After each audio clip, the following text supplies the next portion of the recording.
Assalamu alaikum, I'm Aisha and you're watching Samaa News. Here are today's headlines. Iran has warned that final talks with the United States will not begin in an atmosphere of threats. The warning came after President Donald Trump said Washington would finish the job if a deal was not reached. Iranian Foreign Minister Abbas Araghchi issued the warning in a statement posted on X, responding to President Trump's latest remarks about Iran. He said Iran's response was in line with Article 13 of the US-Iran Memorandum of Understanding signed last month, adding that the United States must abide by the memorandum and respect its commitments. The body of Iran's late Supreme Leader, Ayatollah Ali Khamenei, has arrived at Jamkaran Mosque in the holy city of Qom ahead of a funeral procession scheduled for Tuesday. State television showed a helicopter carrying Khamenei's body landing in the city. Meanwhile, the funeral procession has departed for Qom and will continue through major cities in Iran and Iraq before the burial. US President Donald Trump has arrived in Ankara for the NATO summit, where he was welcomed at the airport by Turkish President Recep Tayyip Erdogan. NATO leaders are expected to announce major defense agreements worth billions of dollars as European allies seek to demonstrate increased military spending in response to long-standing US demands. The summit comes amid heightened tensions within the alliance following the US-Iran conflict, with Trump urging NATO members to shoulder a greater share of Europe's defense burden. US President Donald Trump is expected to throw his support behind the potential sale of F-35 fighter jets to Turkey during a visit to Ankara, even as legal and congressional hurdles have yet to be fully resolved. The New York Times first reported the possible F-35 decision when Trump was asked late last month by reporters if he would have any gifts for Turkey. He said he was going to probably do something that will make them very happy. Speaking alongside Trump, Vice President J.D. Vance said a review was underway to see if Turkey had complied with the US laws so that it could receive the F-35 fighter jets.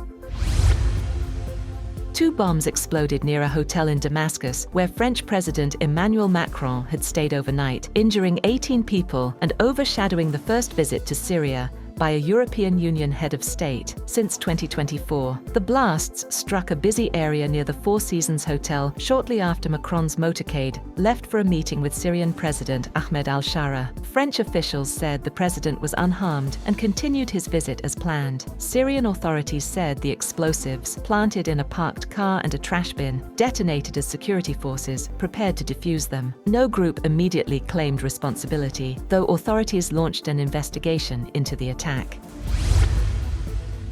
A Saudi-flagged crude oil tanker has been damaged near the Strait of Hormuz, close to the coast of Oman, after a Qatari liquefied natural gas tanker was struck in the same area. Maritime security sources said the cause of the blast was not known, and the crude tanker hit was believed to be the Wedian supertanker. According to ship tracking data on the marine traffic platform, the Wedian's last position was inside the Gulf on July 3rd.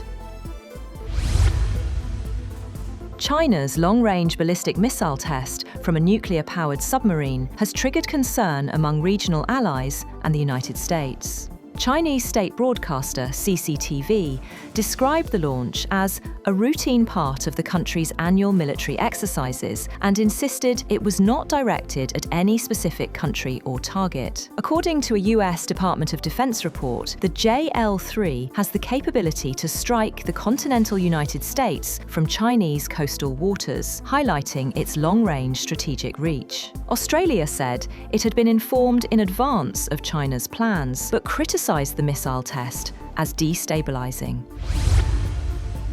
Pakistan's top military brass has reaffirmed its commitment to protecting the country's rightful share of water under the Indus Waters Treaty. During the 276th Corps Commanders Conference, chaired by Field Marshal Syed Asim Munir, the military reviewed India's recent statements on the treaty and said the armed forces will take all necessary measures in line with government directives to safeguard Pakistan's water rights. The military also expressed serious concern over the continued use of territory under Afghan Taliban control by Indian-backed militant groups to launch attacks, and warned that Kabul must prevent its soil from being used against Pakistan.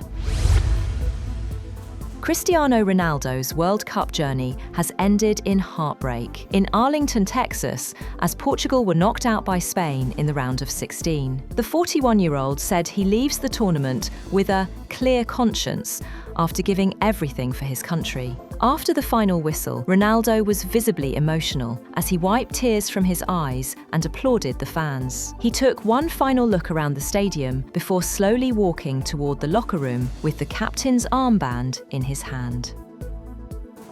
That's all for now. For more updates, visit www.samaa.tv.